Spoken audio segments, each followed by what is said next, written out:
The United States is urging countries to reduce or even completely cut ties with North Korea in the wake of its continual provocations. Washington also appears to be actively investigating Chinese companies thought to be doing business with Pyongyang in violation of international sanctions. Kwon Soa has more. The United States is pressing countries around the world to downgrade or sever their diplomatic and economic relations with North Korea.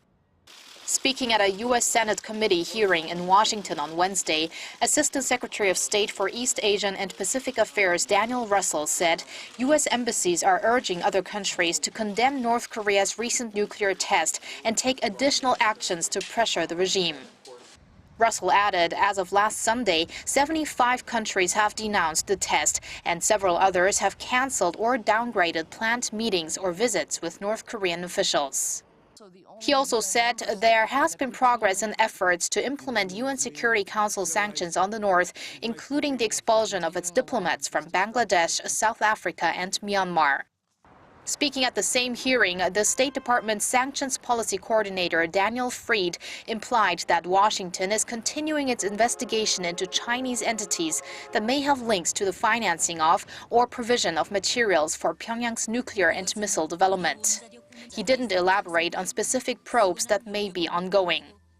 Freed said it would be useful if Chinese banks and firms understood the risks of dealing with North Korea. He also mentioned the U.S. is looking into North Korea's coal trade and the country's state airline Air Koryo, as it has curtailed the carrier's activities and restricted its ability. Earlier this week, Washington put Tandung Hongxiang Industrial Development Company and 4 of its officials on a blacklist for acting against sanctions on North Korea, as it allegedly assisted North Korea's weapons program. It marked the first time the U.S. slapped sanctions on a Chinese company. Kwon Soa, Arirang News.